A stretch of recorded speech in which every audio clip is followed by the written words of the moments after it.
हम लोग श्रीमद् भागवतम के प्रथम स्कंद के 18वें अध्याय के 15वें श्लोक से आगे पढ़ रहे हैं। आपने 14वें श्लोक में सुना था, ये बात शौनक ऋषि बोल रहे हैं। सूत गोस्वामी जी ने पहले कहा कि भाई कथा सुनना, जो व्यक्ति अपना कल्याण चाहता है उसको भगवान और भगवान से संबंधित हर कथा को सुनना चाहिए। उसके बाद शौनक ऋषि जी भी बोल रहे हैं, बहुत सारी बातें बोले और कथा को सुनने की अपनी इच्छा को व्यक्त कर रहे हैं। को नाम तृप्येद रसवित कथाया महत्तमैकांत परायणस्य नान्तम गुणानाम अगुणस्य जगमुर योगेश्वराये भव पाद्म मुख्यः। को नाम तृप्येद, अरे भाई ऐसा कौन व्यक्ति है जो भगवान की कथा से तृप्त हो सकता है? अगर वह रसवित कथायाम, वह कथाओं का रसज्ञ है। किसकी कथा का? उन भगवान का जो महत्तमय कांत परायणस्य, उन भगवान की कथा का जो महान लोगों के एकांत एकमात्र सर्वश्रेष्ठ आश्रय हैं। ठीक है, क्यों भाई ऐसा तो कह रहे हैं? नान्तम गुणानाम, भगवान के गुणों का अंत न जगबू, नहीं पा रहे हैं। और वो गुण कैसे हैं? अगुणस्य, भगवान के गुण सारे दिव्य हैं, पारलौकिक हैं। कौन नहीं पा रहा है? छोटे मोटे लोग होंगे कोई भारत के, कहते नहीं। योगेश्वराये भवपाद्म मुख्य, जो योगेश्वर हैं, महान सिद्धियों से युक्त हैं, उनमें जो मुख्य है और वो भी हैं शिव जी और ब्रह्मा जी, वह भी भगवान के गुणों का काउंटिंग का अंत नहीं पा रहे हैं। गुणों का व्याख्यान, गुणों का नंबर नहीं पा रहे हैं। तो गुणों को समझ पाए तो कहने की बात ही अलग। क्या मत ना है? अच्छा, ये बात सुना तो मतलब कहने का है कि भाई कोई तृप्त नहीं होगा, मतलब हम भी तृप्त नहीं हो रहा है और हम लोग रस को जानने वाले हैं। तो ये बात है। और उसके बाद इस श्लोक में कहते हैं, क्या कहते हैं जरा देखिए अगले श्लोक में। अच्छा, अब वो उस पे भी कथा की महिमा तो कह दी, अब वक्ता की महिमा कह रहे हैं कि भाई आप हम सब में सबसे अच्छे वक्ता हैं। मान लो कहें कि भाई कथा बहुत अच्छी है, कोई तृप्त नहीं होगा, सूत गोस्वामी कहेंगे तो शौनक जी आप ही बैठ जाइए व्यासासन पे, कथा बोलिए, क्या दिक्कत है? आप कह रहे हो कथा सबसे अच्छी चीज़ है, भगवान की कथा सुननी चाहिए, सब लोग सुनते, कौन छोड़ सकता है? तो मत छोड़िए, बैठ जाइए व्यासासन पे, बोलिए। तो कहते हैं अरे भाई देखिए कथा तो छोड़ने वाली है नहीं, और उस पर भी आप कैसे वक्ता? हम सब में सर्वश्रेष्ठ आप हैं बोलने वाले। कुछ लिंक समझ रहे हैं? कथा की तो महिमा है ही। जैसे भाई मान लीजिए कि गाजर का हलवा बहुत बढ़िया है, तो कौन बनाएगा? जो सबसे अच्छा बनाना जानता है वो बनाएगा। Is it not? खाने वाले तो बहुत हो सकते हैं, कि बनाने वाला तो कोई एक ही होता है ना, अच्छा बनाने वाला। मुझे बोल रहा हूँ तो याद आ रहा है कि एक बार हम बहुत उत्साह से IIT में सूजी का हलवा बना दिया। पता है कैसे बनाया? बिना भुने। वाह कितना अच्छा लगा। भक्त लोग इतने अदोष दृष्टि उसको भी खा के तारीफ कर रहे थे, बहुत अच्छा बनाया, बहुत अच्छा बनाया। पर मैंने कहा ये मम्मी जैसे बनाती हूँ वैसा तो नहीं लग रहा है कुछ। तो मैं रहस्य सब लोग खा के, उन्हें क्या दिक्कत है? देखा इसको भूने ही नहीं, सीधे पानी में उबाल दिए थे, चीनी मिला के। कुछ तो अलग लग रहा है। एनी हाउ, ये तो खैर मजाक की बात हुई, लेकिन अब कहने का आशय यह है कि हमको नहीं आता था बनाना, सही बना दिया गचपच। तो कथा तो अच्छी है भगवान की, लेकिन अब उस पर भी कोई बहुत सुंदर कहने वाला हो तो व्यक्ति का आग्रह होगा कि नहीं इससे बुलवाया जाए। कहा तो कह रहे हैं कि हम सब में आप सर्वश्रेष्ठ हैं। क्यों? क्योंकि आपके हाईएस्ट सेव्य कृष्ण हैं। आपके जीवन में कृष्ण की सेवा के अलावा कुछ है नहीं, कोई और अल्टीरियर मोटिवेशन और कुछ कार्य नहीं है। शुद्ध भक्त हो आप, इसलिए आप कथा सुनाइए। कैसा कथा है सब सुनेंगे हम आगे। तन्नो भवान वै भगवत प्रधानो, तन्नो भवान वै भगवत प्रधानो, महत्तमय कांत परायणस्य, महत्तमय कांत परायणस्य, हरेर उदारम चरितम विशुद्धम, हरेरुदारं चरितं विशुद्धं, शुश्रूषताम नो वितनोतु विद्वन्, शुश्रूषतां नो वितनोतु विद्वन्। तन्नो भवान वै भगवत प्रधानो, तन्नो भवान भगवान् वे भगवत् प्रधानो महत्तमैकान्त परायणस्य महत्तमैकान्त परायणस्य हरेरुदारं चरितं विशुद्धं हरेरुदारं चरितं विशुद्धं शुश्रूषतां नो वितनोतु विद्वन्। शुश्रूषतां नो वितनोतु विद्वन्। ओके, एक पहली क्विज पिछले श्लोक में और इस श्लोक में कुछ कॉमन है। महत्तम- वाह, गुड। महत्तमैकान्त परायणस्य, ठीक है। इससे पहले हम आगे जाएं, एक ध्यान देने वाली बात है। रमाकांत प्रभु बहुत सुंदर समझा रहे थे। चरित शब्द लिखा है, चरित्र नहीं लिखा है। चरित्र लिखा है। चरित्र मतलब नाम, रूप, गुण, लीला आदि सब कुछ। चरित्र का मतलब होता है कैरेक्टर। क्योंकि हमारे एक भक्त एडिटिंग कर रहे थे तो वो चरित्र की जगह चरित्र रख रहे थे, चरित्र, लेकिन चरित्र नहीं है। चरित्र का मतलब होता है कि अच्छा चरित्र, बुरा चरित्र, लेकिन चरित्र का अर्थ होता है उनकी शारीरिक कार्यकलाप। देख रहे तव तरा का कितना अंतर हो गया। ये रमाकांत प्रभु बड़ा बहुत सोचते हैं लोग, कह रहे चरित्र नहीं लिखा गया है, चरित्र है। रामचरित मानस बोला जाता है ना, भगवान की सारी लीलाएं उसमें लिखी हुई, केवल कैरेक्टर नहीं भगवान का बता रहे। वो बहुत अच्छा है, ये चरित्र हुआ, लेकिन वो ऐसे खाता है, ये बोलता है, ये तो उसके कैरेक्टर की बात का नहीं वर्णन हो रहा है ना। चरित्र समझना, चरित्र में तो उनकी लीला कथा इत्यादि। चलिए, क्या हो रहा है इस लैपटॉप में? हाँ, ओके। हे सुत गोस्वामी, आप विद्वान हैं तथा भगवान के शुद्ध भक्त हैं। क्यों भाई, क्यों हूँ? क्योंकि आपकी सेवा का प्रमुख उद्देश्य भगवान है। अन्याभिलाषिता शून्यम, आपके सेवा में और कोई अभिलाषा नहीं है। ये बहुत आसान लगती है बात, लेकिन प्राय कोई ऐसा शायद जीव होगा जो सेवा करे कृष्ण की और उसकी बदले में कुछ एटलीस्ट थोड़ी सी इच्छा ना हो, कुछ ना कुछ इच्छा रह जाती है। तो कह रहे नहीं, आपका एकमात्र लक्ष्य है कृष्ण को संतुष्ट करना। समझ पा रहे हैं? इसलिए वह कथा सुनवाना चाहते हैं। अच्छा, एक और बात है, अन्याभिलाषिता शून्य हो भी, लेकिन मान लो कथा बोलने में सक्षम नहीं हो तो, जैसे श्रीपाद रामानुजाचार्य जी का जब ने शरीर अपना त्याग दिया, या जो भी कह लीजिए, उनका मतलब दुर्भाव हो गया, तो उनके बाद जो आचार्य आए, क्षमा कीजिएगा, यामुनाचार्य जी ने अपना शरीर जब छोड़ दिया तो बड़ी दिक्कत हो रही थी। उनके बाद जो शिष्य आए थे वो भी शुद्ध भक्त थे, कोई भौतिक इच्छा नहीं थी, लेकिन इस प्रकार से शास्त्रों की व्याख्या नहीं कर पाते थे। तो वो सोच रहे थे कौन नए आचार्य होंगे जो श्री संप्रदाय के नेतृत्व को स्वीकार करेंगे, लोगों को कृष्ण भावना का ज्ञान देंगे। आप मेरी बात समझ पा रहे हैं? तो सूत गोस्वामी जी कथा बोलने में तो बहुत एक्सपर्ट है ही, साथ साथ भगवान के शुद्ध प्रेमी भक्त हैं। इसको समझने का प्रयास कीजिए। बहुत पहले बोला गया है, रोम हर्षणी शब्द आया है सूत गोस्वामी जी के लिए। तो वहाँ कहने का आशय ये था कि जो इनके पिता थे रोमहर्षण सूत, जब वह कथा कहते तो लोगों के रोम खड़े हो जाते थे, हर्षित हो जाते थे, ऐसा करके। तो जो प्रेमी भक्त है वो जो बोलेगा उससे लोगों को बहुत आनंद मिलेगा। तो इसलिए दोनों बातें, एक है आप विद्वान हैं, भगवान की कथा को जानते हैं, और दूसरा भगवान के प्रेमी है। इसी तरह से नारद जी ने व्यासदेव जी को संबोधित किया था कि आप भगवान की प्रेम से युक्त हो, भगवान के अवतार हो, आप समाधिनानुचेष्टना स्मरितम, आप भगवान की लीलाओं को, चेष्टाओं को समाधि में स्मरण करके उसको संकलित कीजिए ताकि लोग उसका श्रवण कीर्तन कर सकें। नहीं तो हम लोग कहाँ भगवान की लीला के बारे में कुछ जान सकेंगे। तो इस तरह की बात बोल रहे हैं, समझ पा रहे हैं? सूत गोस्वामी जी का अनुमोदन कर रहे हैं, उनका गुणगान कर रहे हैं कि आप ना सिर्फ विद्वान हैं अपितु भगवत प्रेमी हैं, और हम सब में सर्वश्रेष्ठ भगवत प्रेमी। देखिए, प्रेम में भी तारतम्यता होती, तारतम्यता का मतलब डिग्रीज। इसलिए कह रहे भगवत प्रधान, आप भगवान के प्रधान सेवक हैं इस अर्थ में, ठीक है। अतएव आप कृपया हमें भगवान की लीलाएं कह सुनाए जो समस्त भौतिक विचारधारा से ऊपर है।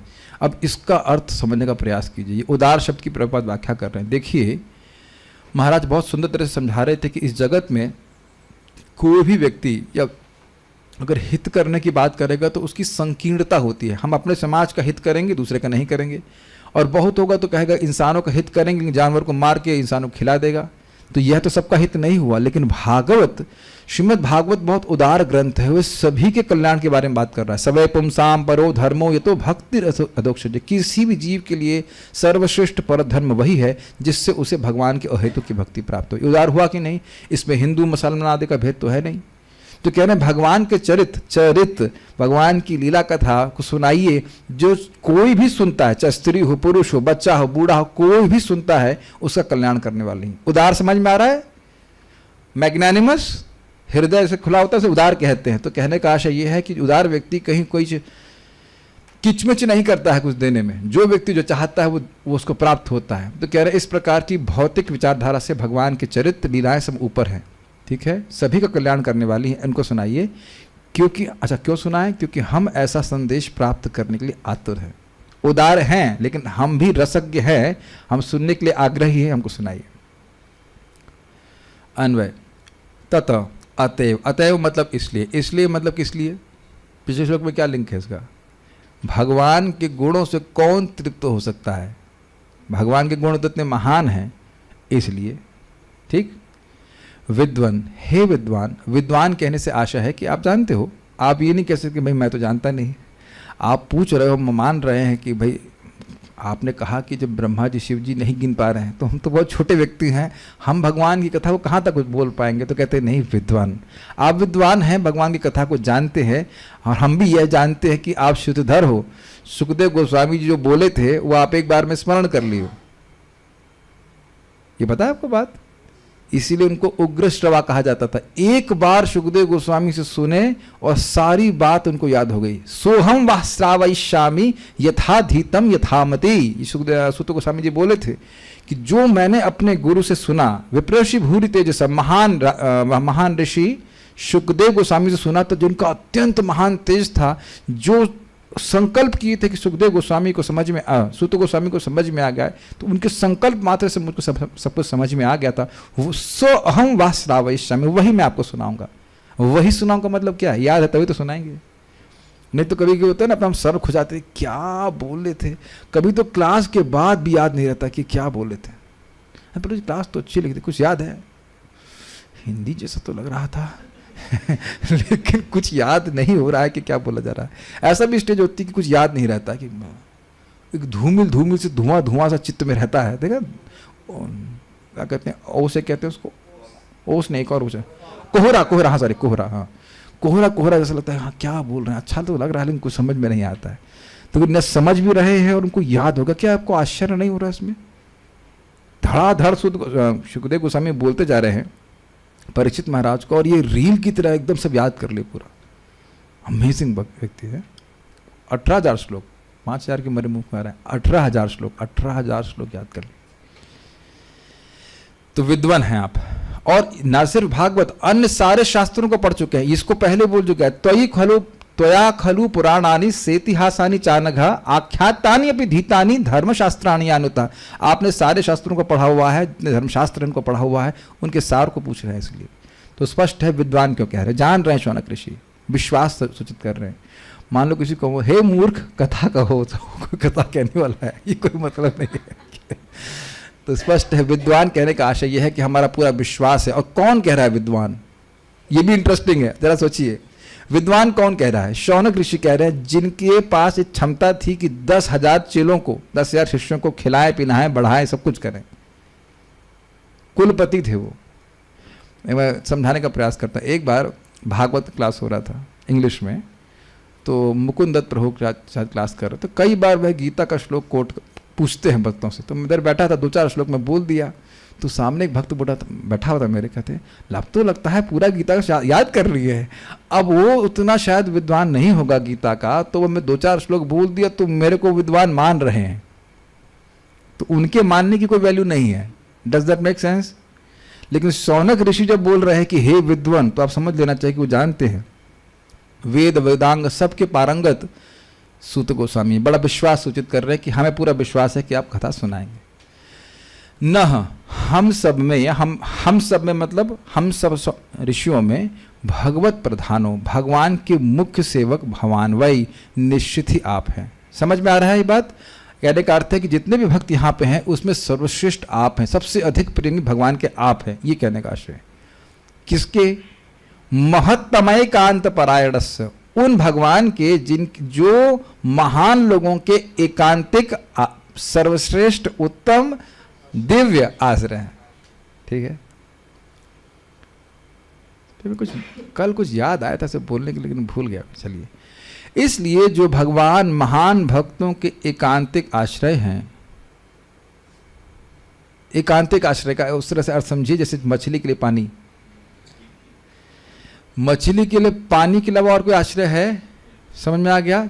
चकोर, चकोर बोलते हैं, चकोर के लिए चंद्रमा के अलावा कोई आश्रय है? चातक बोलते हैं, हाँ चकोर बोलते हैं। और चातक के लिए बादल का पानी के अलावा कोई आश्रय है? कोई आश्रय नहीं है। तो कह रहे एकांतिक आश्रय है, और कोई है उसमें जिएंगे कैसे? उसके अलावा भक्त लोग जी नहीं सकते। तो कह रहे हैं उन हरि के हरेर उदारम, उन श्री हरि के निष्पक्ष।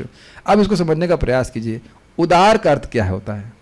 यहाँ प्रभुपाद बोले निष्पक्ष। ऐसा नहीं है कि एक व्यक्ति का हित करेंगे और दूसरे का हित नहीं करेंगे। जैसे मान लीजिए यहाँ बोला जा रहा है कुछ, तो यहाँ कुछ देखा जा रहा है, सीनियर डिवोटी जूनियर डिवोटी, कहीं कहीं प्रसाद वितरण में ऐसा हो जाता है, सीनियर डिवोटीज को केक वगैरह अधिक मिल जाता है कि नहीं? कुछ 2 जलेबी एक्स्ट्रा मिल जाती है, तो आप ये कह सकते हैं उदार है? बिल्कुल नहीं कहेंगे, नहीं बिल्कुल उदार नहीं है। लेकिन क्या कथा में बोल सकता है सीनियर डिवोटी बोलेगा मैं सीनियर हूं, मैं इसके 2 श्लोक एक्स्ट्रा खींच लूंगा इस कथा से? क्या ये संभव है? क्लियर है कि नहीं? कथा बोली जा रही है, जो सुनना चाहता है, जितना सुनना चाहता है, ग्रहण करना चाहता है ग्रहण करे। कोई इसमें सीनियर जूनियर, सन्यासी, माता जी, प्रभु जी का कोई भेद है? तो निष्पक्ष हो ही नहीं भगवान की कथा, भगवान के चरित्र, भगवान की लीला कथा, ये निष्पक्ष है। समझ में आया आपको? किसी को पक्षपात करने की संभावना ही नहीं। जिसका जितना सामर्थ्य समझना चाहता है, जितना रसज्ञ है, उसको ग्रहण करे। Does it make sense? ठीक है। और उदार के एक और अर्थ है। मान लो कोई व्यक्ति बहुत उदार है, बहुत सक्षम है और उदार भी है, तो आप उससे जो जो मांगते हो, जो व्यक्ति जो जो मांगता है वो उसको देता है, तो इसलिए उदार है। मान लो कहता है हमें धर्म चाहिए, तो कथा के द्वारा धर्म भी मिल जाएगा। धन चाहिए तो धन मिल जाएगा, भोग चाहिए तो भोग भी मिल जाएंगे, मोक्ष चाहिए तो मोक्ष भी मिल जाएगा, और प्रेम चाहिए तो प्रेम भी मिल जाएगा। मम अर्चनम गंतुम न अन्यथा। भगवान कह रहे हैं कि मेरा अर्चन, मेरी पूजा कभी अन्यथा नहीं जा सकती, व्यर्थ नहीं जा सकती है। परंतु सबको अलग अलग फल क्यों प्राप्त हो रहा है? श्रद्धानुसारेण फल हेतु कत्वाद। श्रद्धा सबकी अलग अलग प्रकार की होती है, इसलिए अलग अलग प्रकार का फल प्राप्त होता है। श्री स्वामी कहते हैं श्रद्धानुसारेण अर्थात इच्छानुसारण। सबकी अलग अलग इच्छाएं हैं। समझ में आए? सब लोग कथा सुन रहे हैं, सबकी कथा सुनने की अलग अलग इच्छा है, तो कथा उदार है। तुमको ये चाहिए ले लो, तुमको प्रेम चाहिए ले लो, तुमको ये चाहिए, इस प्रकार से भी उदार है। रोक नहीं रही एक भगवान की कथा कि तुम ये जो चाह रहे हो तुमको नहीं मिलेगा। क्लियर? ठीक। विशुद्धम, पवित्र करने वाली हैं, इसमें कोई प्राकृत गुणों का समावेश नहीं है। जैसे भगवान दिव्य है बताया गया, उसी प्रकार से कथा भी दिव्य है। भगवान और भगवान की कथा में कोई अंतर नहीं होता है। चरितम अर्थात कार्यकलापों को, चरित्र नहीं, चरितम विभिन्न लीलाओं को, सुश्रुताम सुनने के इच्छुक, नह वितनोतु हमको कृपा करके वर्णन करे। वितनोतु मतलब विस्तार से बताएं, संक्षेप में नहीं बताएं, है कि नहीं? आप देख रहे हैं अपने हृदय में, जब आप यहाँ प्रवचन सुनने आते हैं तो सभी के हृदय में इच्छा होती है कि विस्तार से श्लोक को समझा जाए। हाँ तो बोल दो, हाँ थैंक यू। ऐसा नहीं कि अगर सामान्य चालू हिंदी में बोल जाए कटा दिया जाए, कटाना चाहते हैं ऐसे कुछ कुछ बोल कर कटा दिया, चला दिया, होता ना एक हफ्ते में भागवत पूरी हो जाती। तो अब ऐसी कथा सुनने में तो किसी को रुचि नहीं होगी, मैं है कि नहीं? चलिए संस्कृत देखिए। तन न मतलब तत् न, अतएव हमको, भवान वै भगवत प्रधान, आप, भगवान मतलब आप, वै मतलब निश्चित, निश्चित ही आप भगवत प्रधान, भगवान के प्रधान सेवक हैं हम सब में। कौन से भगवान? महत्तम एकांत परायण से, जो महान व्यक्तियों के एकांतिक आश्रय है, दिव्य आश्रय है। कौन है? नाम बताओ। हरि, हरेर। उनके उदारम चरितम विशुद्धम, उनके उदार कार्यकलापों को जो दिव्य है उनको हमको सुनाइए। क्यों सुनाए भाई आपको? तो कह रहे शुश्रूषताम, हमारी सुनने की बहुत आग्रह है। ऐसा बताया जाता है जिनको बहुत आग्रह वो ऐसे करके बैठे। ऐसे बैठने से भी सुनाई पड़ेगा। एक बार बैठ के देखिए, ऐसे बैठिए और ऐसे बैठिए तो एक ही सुनाई पड़ता है। आपने समझा है मेरी बात? आपने स्वयं भी देखा होगा, जब कभी कथा सुनने का बहुत आग्रह होता है, ऐसा नहीं कि अब 2-4 इंच अब आगे चले जाओगे तो अधिक सुनाई पड़ेगा, है कि नहीं? है कि नहीं? लेकिन व्यक्ति का आग्रह होता है तो सर क्या बोलेंगे, इस तरह से होता है। खैर अब पूरे समय इस प्रकार से बैठने में तो बैक पेन हो जाएगा, लेकिन एक आश्चर्य होता है इस प्रकार से व्यक्ति, है ना? तो किसी भी तरह से बैठा जाए, लेकिन अब मान लीजिए कोई ऐसे बैठा है ऐसे करके, तो लग रहा है कि उससे कथा में कोई रुचि नहीं है कि नहीं? कभी कभी बिल्कुल रुचि नहीं होती तो ऐसे करके बैठ जाते, दुखी होकर के ऐसा लगता है कि भाई क्यों आ गए यहाँ पे, हम कंसंट्रेशन कैंप में डाल दिया गया। तो इस प्रकार करें, शुश्रूषताम मतलब अत्यंत सुनने का उनका आग्रह है। न फिर शब्द आ गया न शुश्रुताम, हम लोग इस प्रकार से सुनने के इच्छु हैं, इसलिए वितनो तो विद्वान, हे विद्वान विस्तार में इन कथाओं का वर्णन आप करें। ठीक है, तो रुकने के लिए नहीं बोल रहे। सारार्थ दर्शनी, हम लोगों के मध्य भगवान श्री कृष्ण के प्रधान सेवक आप हैं, तो हम किसी और को नहीं बोलेंगे कथा सुनाने के लिए। हम श्री कृष्ण कथा सुनने के इच्छुक हैं, यह संबंध स्थापित करने के लिए बोला गया है। शब्द क्या है यहाँ पे? भगवत प्रधान, ये किसके लिए है? सूत गोस्वामी। शुश्रुताम ये किसके लिए है? शौर्य। हो गया बस।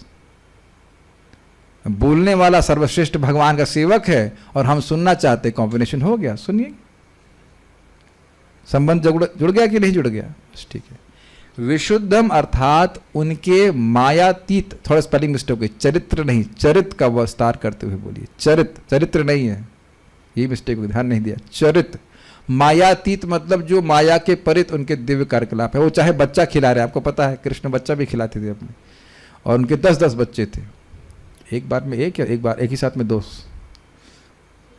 एक ही साथ में 10 भी संभव है। आप जानते हैं कोई बड़ी बात थोड़ी ना, भगवान एक साथ जब विस्तार कर सकते हैं तो बच्चों को खिलाने के लिए भी एक साथ 10 बच्चों को साथ में रह सकते हैं। बहुत सुंदर है। एक जगह भक्ति रसामय सिंधु में प्रद्युम्न को कृष्ण कह रहे हैं, अरे तुम मुझे संकोच क्यों कर रहे हो, आओ मेरे पास आओ, ऐसे करके बड़े प्रेम से बोलते हैं। प्रद्युम्न थोड़ा संकोच कर रहे हैं, भगवान है तो नहीं आप मेरे पास आइए, ऐसे करके कृष्ण से बोल रहे हैं। कहने का आशय यह है कि भगवान बच्चे भी खिलाते हैं, दान देते हैं, गायों को कुछ चाहते हैं करने के, रोज उनके ऐसे क्षत्रिय के जैसे कार्य होते हैं, लेकिन वो सारे कार्य मायातीत हैं, तो उनका विस्तार से वर्णन कीजिए। ठीक है। शौनक ऋषि तो बोल दें, चलो समझ में आता है, लंबी उम्र है, यहां तक कि 10वें स्कंद में परीक्षित महाराज भी बोल रहे हैं विस्तार से वर्णन कीजिए, जबकि उनके पास उनके बहुत समय नहीं है।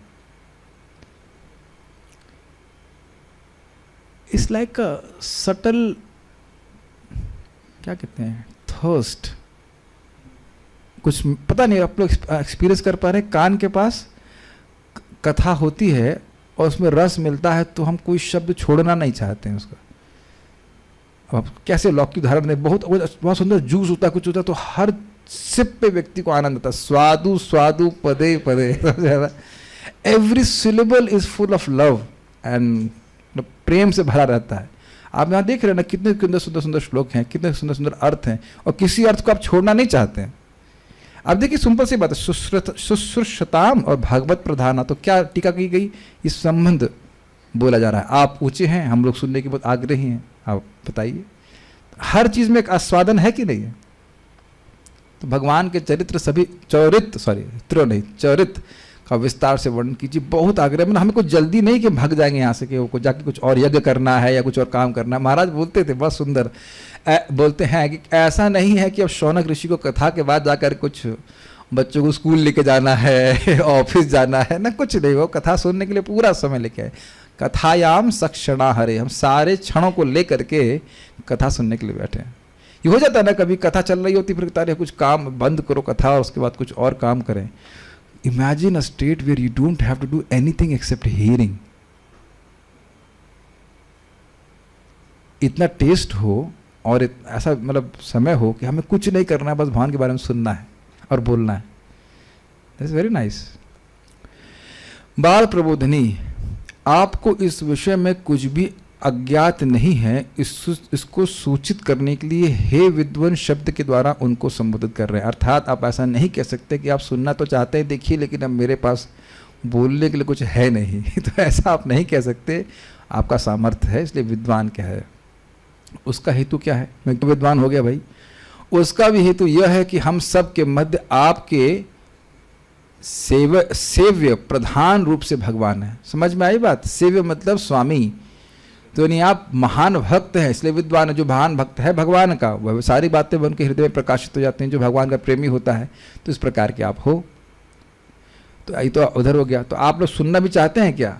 तो कह रहे हैं फिर अपने श्रवण अधिकार को कह रहे हैं कि शुश्रूषताम, अर्थात हम सुनने की इच्छा रखने वाले हैं। देखिए एक बात समझ लीजिए, कथा का केवल एक ही अधिकार है। क्या अधिकार है? सुनने की इच्छा। Do you agree? It is as simple as that. अगर सुनने की इच्छा नहीं होती तो क्या कोई आने वाला है यहाँ पे? और आप देखेंगे, ये अनुभव किया है जी, मान लो बिल्कुल सुनने की इच्छा नहीं, अब इस नियम से कोई बैठ भी गया है तो उसे कुछ याद नहीं रहता है, वो मन लगा कि वो मन नहीं लगा पाता कथा में। ये मेरा व्यक्तिगत अनुभव है कि जब कोई व्यक्ति, ऐसे व्यक्ति मुझे शेयर्स के बारे में बता रहे थे, फोन पे बता रहे थे, तो इधर से आ रहा था, अंदर जा कुछ नहीं रहा था, मुझे कुछ याद नहीं है वो क्या बोल रहे हैं।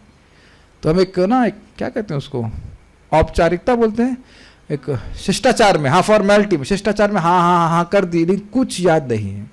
मान लो रामकृष्ण प्रभु मुझे अभी दिव्य ज्ञान देने लगे कि भाई पाइथन ये होती है वो होती है, तो पूरी रात भी बताएंगे लेकिन वही कुछ याद नहीं, कुछ हमको बोला जाएगा दोबारा बोला ना, हमको ग्रहण नहीं कर पाएंगे। आप बोलने वाले हम कल एग्जाम्पल दे रहे हैं, समझना। You just don't connect to that sound, you can not connect to the sound, समझ पा रहे हैं? उसमें कोई रुचि नहीं है। तो कह रहे हमारी बड़ी रुचि है।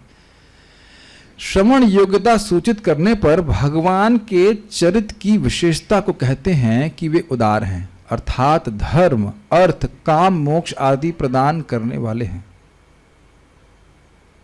क्या हुआ? ये उदार का अर्थ समझ में आया आप लोगों को? उदार मतलब होता है इंग्लिश में मैग्नानिमस, कृपालु, दयालु।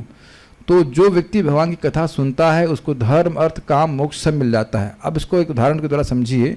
एक सच्ची कथा है, भगवत गीता, भगवत गीता का 18वां अध्याय। उसको एक व्यक्ति पढ़ता था, और क्षमा की जगह गलती हो गई, पढ़ता नहीं था, 5 श्लोक पढ़ता था, और वह मृत्यु के बाद इंद्र के पद पे आ गया। इंद्र को उठाकर फेंक दिया गया, और उन्हीं के लोगों ने उठा के फेंक दिया, और उसके बाद उसको वहाँ बिठा दिया और उसकी पूजा करना शुरू कर। तो इंद्र को बड़ा दिमाग खराब हो गया, भाई ये कैसे हो गया। उसने कह रहे न तो उसने कोई यज्ञ किया, मैं तो 100 अश्वमेध यज्ञ करके इंद्र बना, इसने कुछ नहीं किया, ये कैसे इंद्र बन गया। तो बहुत घूमते घूमते गोदावरी के तट पे गए, और वहाँ पे एक ब्राह्मण ने बताया कि वह भगवत गीता के 5 श्लोकों को पढ़ता था। उदार है कि नहीं? 5 श्लोक पढ़ना और अश्वमेध यज्ञ करना, वो भी 100। कौन उदार है?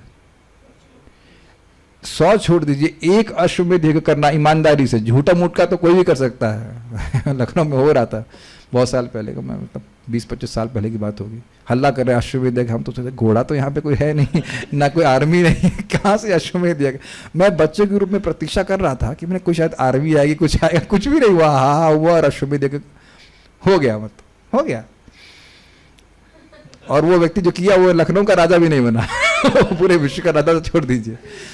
हम लोग बचपन में सुने थे ना अश्वमेध यज्ञ में ऐसा होता है। तो अब ये बताइए, कंपेयर कीजिए, इंद्र ने 100 अश्वमेध यज्ञ किए, तो पूरे विश्व पे उसने पूरा आधिपत्य रखा, उसके बाद वो इंद्र बना। और ये व्यक्ति भगवत गीता के 5 श्लोकों को पढ़ा और वो इंद्र बन गया। और कब तक बना रहा? जब तक उसकी इच्छा थी, और उसके बाद भगवान के पास चला गया। तो धर्म, अर्थ, काम और मोक्ष सब मिल गया कि नहीं? अब ये उदारता है कि नहीं? भगवान की कथा इस प्रकार से पुण्य देने वाली है। एक बार फिर से उस श्लोक गाया जाए, क्या है? अब रोज नहीं बोलते तो भूल जाते हैं। यज्ञयुतम, बहुत सुंदर श्लोक है ना, यज्ञायुतम मेरु सुवर्ण दानम गोविंद कीर्ते न समम शतांशई गोकोटि दानम ग्रहणे खगस्या गंगोदकवल्पवासम। ठीक है, प्रयाग गंगोदक कल्पवासम यज्ञायुतम मेरु सुवर्ण दानम गोविंद कीर्तिर्न शतम शता न सत समम शतांशै। कितना अभी भगवान के नाम की उदारता देखिए। क्या है पहला श्लोक? गो कोटि दानम ग्रहणे खगस्या। कल मान लो महाराज जी या कोई भी भक्त अनाउंस करें, हम कृष्ण बलराम की प्रसन्नता के लिए अनाउंस करना चाहते हैं कि एक भक्त ने 1 करोड़ गाय दान करी है। तो ये तो कभी नहीं होने वाला है। लोग उछल जाएंगे, 1 करोड़ दान है ही नहीं हमारे पास, कहाँ से दान करेंगे। 1 करोड़ गाय दान करिए, ऐसा अनाउंसमेंट कभी नहीं होने वाला है। ठीक, तो कह रहे हैं गो कोटि दानम ग्रहणे खगस्या खग मतलब सूर्य, सूर्य ग्रहण के समय विशेष उपलक्ष्य में 1 करोड़ गाय दान करिए। ठीक, अच्छा, फिर प्रयाग गंगोदक कल्पवासम, प्रयाग में कोई भी धर्म कर्म करते 1000 गुना लाभान्वित होता है। तो वहां पे ब्रह्मा जी के 1 दिन तक, 1 दिन मतलब 1000 चतुर्युग तक आप बैठे रहिए, वहां करते रहिए, बैठे रहिए, मतलब बहुत बड़ा पुण्य होगा।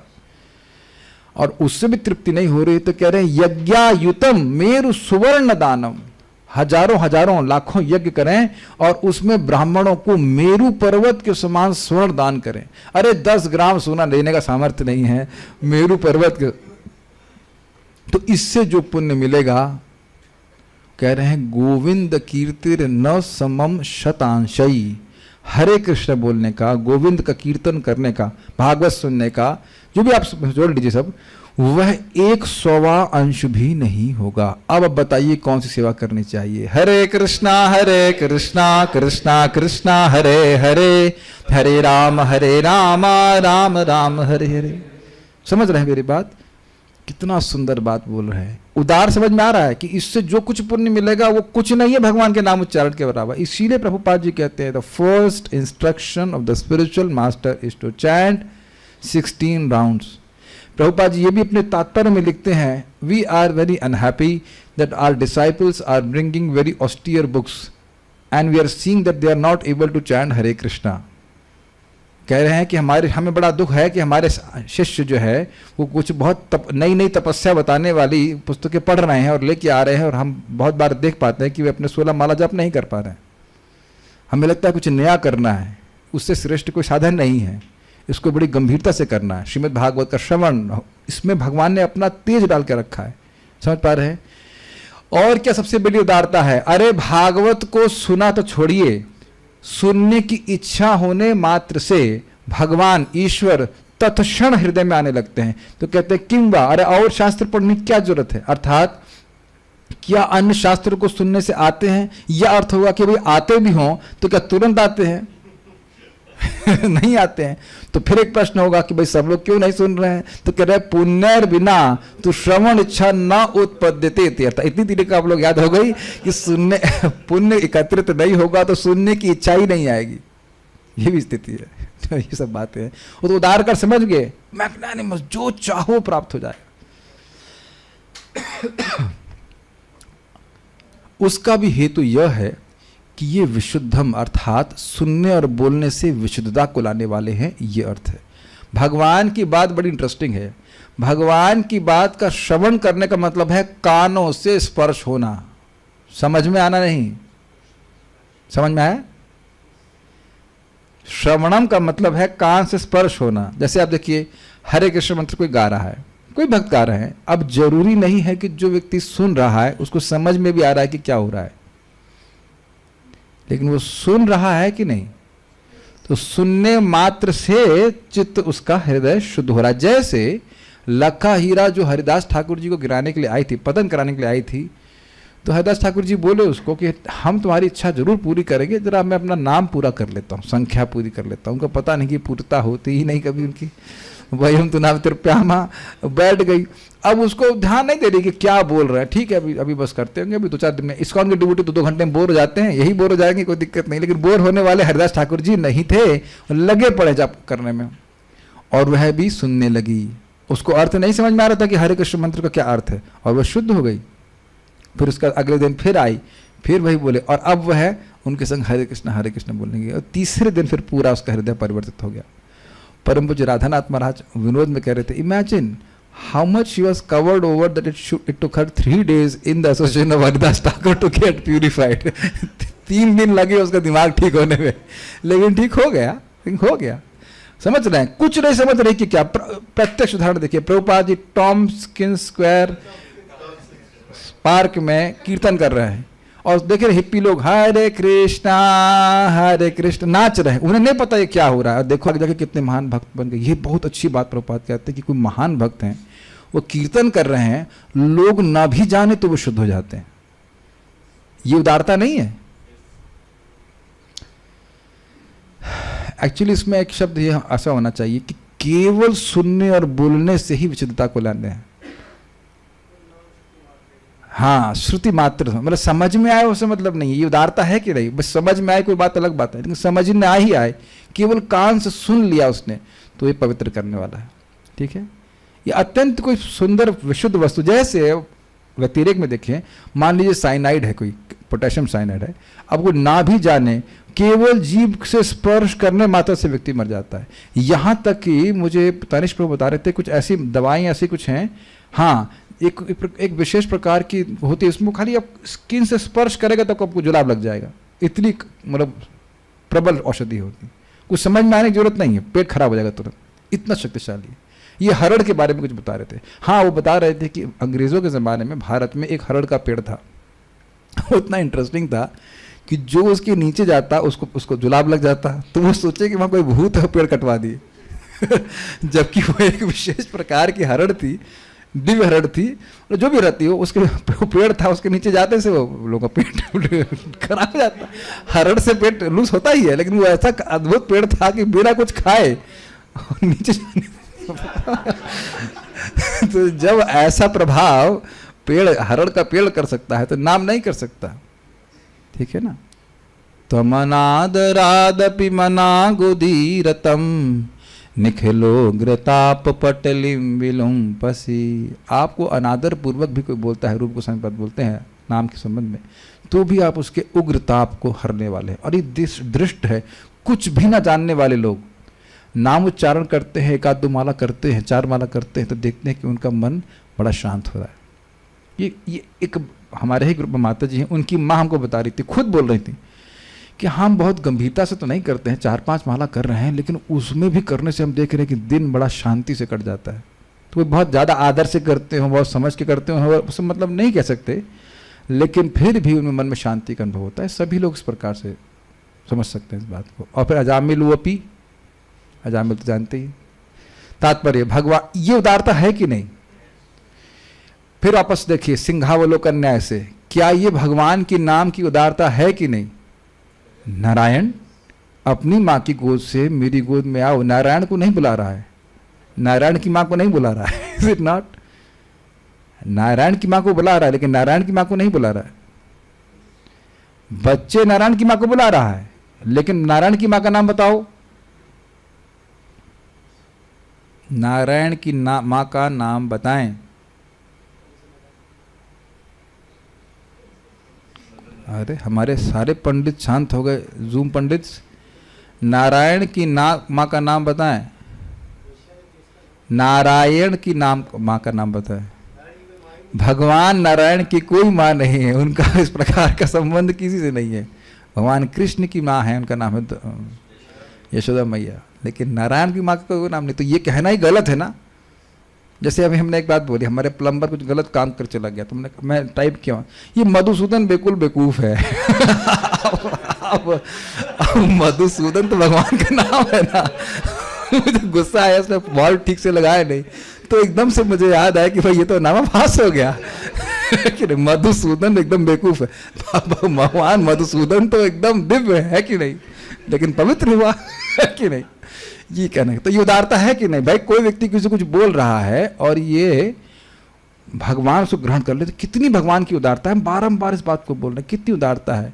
एतद विषयामति, जरा देखिए 6.2.9 डिस्टेंस, तेन सुराप मित्र धुग, शराब पीने वाला, उसके बाद अपने मित्र से धोखा करने वाला, गुरु पत्नी गामी, राजा को मारने वाला, स्त्री को मारने वाला, यहाँ तक कि गाय को भी मारने वाला व्यक्ति, और चाहे कितना भी पापी हो, अगर वह भगवान के नाम को बोलता है किसी भी तरह से, तो भगवान की ऐसी मति होती है कि ये व्यक्ति मेरा है। ये उदारता नहीं है, समझ पा रहे हैं। तो इसी प्रकार समझना चाहिए कि भगवान के चरित्र बड़े उदार है, चरित्र उदार है, और इस प्रकार से सुनने वाले का लाभ करते हैं। तात्पर्य भगवान के दिव्य कार्यकलापों के वक्ता का एक ही लक्ष्य होना चाहिए, और वह है पूर्ण पुरुषोत्तम भगवान कृष्ण की पूजा तथा सेवा। समझ में आया। भगवत प्रधान, इसका अर्थ क्या था कि भगवान के संतुष्टि के अलावा आपके जीवन में और कोई ध्येय नहीं है, ये कहने का आशय। This is very amazing. His grace Gauranga Prabhu बहुत सुंदर बात बोल रहे थे, कह रहे थे भगवान से हमें प्रार्थना करना चाहिए कि क्या please give me the power of pure intentions. आपको ये बहुत सिंपल सी बात लग रही होगी, लेकिन देखिए भक्ति में सबसे अधिक महत्व है भाव का। आप मेरी बात समझ रहे हैं? गजेंद्र तो हाथी थे, भाव से भगवान को पुकारे कि नहीं। ऐसे तो भगवान भक्ति लाभ करने वाली सभी के लिए है, लेकिन रियली अगर हम कोई भक्ति कर रहे हैं, हम देखते हैं कि वो पूरे पुकारने वाली भावना नहीं आ रही है, या कुछ कुछ रहता है कि हमें भी अपना कुछ चाहिए। इसमें एकदम एकनिष्ठ भाव से अगर केवल कृष्ण की प्रसन्नता के लिए कर रहे हैं, भुक्ति और मुक्ति की कोई अभिलाषा नहीं है, तो हम भक्ति के सागर में डूबेंगे। कुछ समझ में आ रहा है बात? मैं नहीं विश्वास है कि आपको समझ में आ रहा है। अगर भोग की स्पृहा है कि हम भक्ति करके कुछ इससे भोग प्राप्त करें, भक्ति कोई भी कर सकता है, लेकिन हम चाहते हैं कि कुछ मिल जाए इसके बदले में,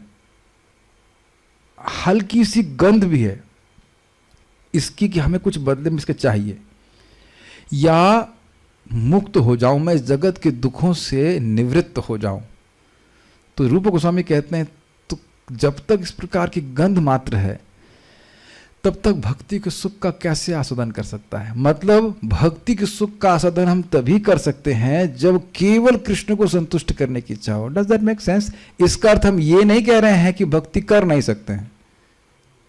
अच्छा, इसको दूसरे एंगल से भी रूप गोस्वामी जी कहते हैं कि अगर भक्ति की गंध मिल गई भक्ति की गंध भी मिल गई, तो इसके आगे सारे पुरुषार्थ एकदम तृण हो जाते हैं। कृष्णदास कविराज को बोलते हैं, जारी आगे तृण तुल्य चारी पुरुषार्थ। तो आप लोग निरुत्साह तो नहीं हो रहे? मान क्या लो हम भोग और मुक्ति मोक्ष जो कुछ भी इच्छा से हम शुरू कर रहे हैं, कोई भी, लेकिन भगवान की मतलब जैसा भी चित्त था, लेकिन भगवान की भक्ति करते करते भक्ति का सुख धीरे धीरे भगवान देते हैं, भक्तों का संग देते हैं, तो ये सारी इच्छाओं से व्यक्ति छूट जाता है। शौनक ऋषि इसी के प्रमाण है। वह पहले स्वर्ग जाना चाहते थे, फिर स्वर्ग का छोड़ करके मोक्ष की प्राप्ति करने की इच्छा हुई, तो वह भी छोड़ दिए। किसके संग से? सूत गोस्वामी जी के संग से। कथा श्रवण की, सुख मिला, वो सब त्याग दिए। ध्रुव महाराज, बहुत सारे एग्जाम्पल इस प्रकार से। तो एकमात्र अगर भगवान कृष्ण की पूजा सेवा उनको सुखी करने की इच्छा है, तो व्यक्ति इस प्रकार का शुद्ध भक्त कहा जाएगा। और ऐसी कथाओं के श्रोताओं को उन्हें सुनने के लिए आतुर होना चाहिए। स्पष्ट है, जब ऐसा संयोग संभव हो जाता है, अर्थात जब योग्य वक्ता तथा योग्य श्रोता का संयोग हो जाता है, तभी दिव्य के विषय में अत्यंत सौहार्दपूर्ण वार्ता हो पाती है। ये पहले भी मैं बता चुका हूँ। देखिए, कथा के लिए कथा बोलने से ज़्यादा श्रोताओं का बहुत महत्व है। कथा को बोलने वाले का तो महत्व है ही, लेकिन अगर सुनने की ही इच्छा ना हो तो व्यक्ति क्या बोलेगा? सौहार्द का अर्थ है, जो मैं अभी समझ रहा हूँ वह है कि दोनों के हृदय एक तरह से कनेक्टेड हैं। जो सुनने वाले हैं उनकी कथा सुनने का प्रयोजन क्या है? सुनना। सुनने का प्रयोजन क्या है? और सुनना। और सुनने का प्रयोजन क्या है? और सुनना। और सुनने का प्रयोजन क्या है? मतलब कुछ और नहीं प्राप्त करना है, कुछ क्लिक कर रहा है। ये बहुत स्पष्ट है। अभी हमारे पिताजी के मित्र हैं, उनके बारे में सुना, तो वो अब जा रहे हैं बद्रीनाथ भागवत कराने के लिए। तो कथा सुनने का प्रयोजन कथा सुनना नहीं है। Got it? कथा सुनने का प्रयोजन किसी पुण्य की प्राप्ति करना है, जिससे वह कुछ और कुछ प्राप्त करे। कुछ समझ में आ रहा है? कथा सुनने का प्रयोजन कथा सुनना नहीं है। भक्ति करने का प्रयोजन भक्ति होना चाहिए। नाम जप करने का प्रयोजन नाम जप। उससे कुछ और प्राप्त करना, ये भक्ति का लक्ष्य नहीं है, शुद्ध भक्ति का। एटलीस्ट क्लिक कर रहा है? तो जो बोलने वाला है उसकी भी इच्छा है कि बोलना ही अपने आप में सुख है, और क्या चाहिए? अभी भी समझे नहीं। मान लो कहें कि आप कृष्ण की कथा, ऐसे समझिए, कृष्ण की कथा कृष्ण का प्रेम प्राप्त करने के लिए कर रहे हैं, तब तो समझ में आ रहा है। और जब प्रेम प्राप्त हो जाएगा तो आप क्या करने वाले हैं? कृष्ण की कथा सुनने वाले हैं, रुकने वाले नहीं। तो कृष्ण की कथा सुनने का आशय उद्देश्य है कृष्ण की कथा सुनना। उसी प्रकार से नाम जप करने से उद्देश्य क्या होना चाहिए? भगवत प्रेम। तो भगवत प्रेम मिलेगा तो क्या करेंगे? नाम जप करेंगे। तो we are chanting Hare Krishna to chant Hare Krishna, we are hearing Bhagavatam to hear Bhagavatam. भूल गए आप कब तक सुननी है? पिबत भागवतम रसम आलयम। आलय मतलब मुक्ति के बाद भी सुनो। और दूसरा अर्थ क्या है? प्रलय। भागवत प्रेम में स्थिति होती है व्यक्ति बेहोश हो जाता है। तो जब तक भागवत सुनते सुनते बेहोश ना हो जाओ तब तक सुनो। तो अरे भाई जब बेहोश हो जाएंगे तो कैसे सुनेंगे? तो फिर जब होश आएगा तो फिर सुनिए और फिर बेहोश हो जाएगी। ये स्थिति जब तक ना आने लगे। और हुआ है, किसी का हुआ है बिल्कुल। पुंडरीक विद्यानिधि को क्या नाम है, गदाधर पंडित एक बार बोले कि हम आपको एक, क्षमा कीजिएगा, मुकुंद दत्त बोले गदाधर पंडित को कि हम आपको एक महान वैष्णव से मिलाना चाहते हैं। अच्छा कौन है? तो सोचे कि बड़े विरक्त होंगे इत्यादि इत्यादि, और लेके गए पुंडरीक विद्यानिधि के पास, जो पान चबा रहे हैं, सुंदर सुंदर वस्त्र पहने हैं, सारे सेवक उनके घूम रहे हैं और पिच कर रहे हैं, जो पिचकारी होती है उसमें। ये क्या, ये महाभागवत, ये कैसे हो सकता है? तो उनके मन में आया और गदाधर पंडित कुछ बोले नहीं थे। उनके मन के भाव को मुकुंदत समझ गए। तो वो बोले, अहो बकीयम स्तन काल कूटम जिघांसयाप्येद साधवी लेभे गतिम धात्री उचिताम ततोन्यम कम वा दयालुम शरणम ब्रजेमा। वो मैं कृष्ण के अलावा किसकी शरण लूं? उदारता का वर्णन कर रहे हैं कि जो राक्षसी उनको मारने के लिए आई उसको भी उस पूतना को भी भगवान ने मातृगति प्रदान करी। ये सुनते ही पुंडरीक विद्यानिधि कपड़ा फाड़ना चालू की दिए, सारा सामान उधर उधर फेंक दिया, बेहोश होकर ऐसे। तो ऐसी स्थिति शुद्ध भक्तों की है। तो कह रहे जब तक ऐसी स्थिति प्राप्त नहीं हो जाइए भागवत क्लास करते चलिए। कब तक चलेगी कथा? जब तक या तो मैं बेहोश ना होने लग जाऊँ या आप लोग बेहोश ना होने लग जाते, दाएं दाएं बेहोश हो रहे हैं। तो ये तब परफेक्शन माना जाएगा। जूम पे मतलब ये होना चाहिए कि वीडियो ऑफ करने का सामर्थ्य भी ना रहे, वहीं वीडियो ऑन में भी हो जाएगा। ये सामर्थ्य है कि नहीं? तब तो कथा जो है सफल मानी जाएगी। ये सब स्थिति ठीक है। तो ये सब बातें खैर सौहार्द, और एक और बड़ी बात है, सौहार्दपूर्ण वार्ता हो पाती है। मतलब एक्सट्रीम फ्रेंडलीनेस। सुहृद का मतलब होता है ना दूसरे के हित चाहने वाला, हमेशा हित चाहने वाला। सौहार्द शब्द जिसे आया इस प्रकार की। व्यावसायिक वक्ता तथा भौतिकता में लिप्त श्रोता ऐसी वार्ताओं से कभी वास्तविक लाभ नहीं उठा पाते। आपने कभी वाकई देखा हो, एक बार हम लोग गए थे एक मंदिर में, ब्रज में ही दर्शन करने जा रहे थे, देखा वहाँ पे कथा चल रही है। उस बंदे ने आंखें बंद की हुई हैं। अब बताओ मैं आपको ऐसे क्लास दूं तो कैसा लगेगा आप लोगों को?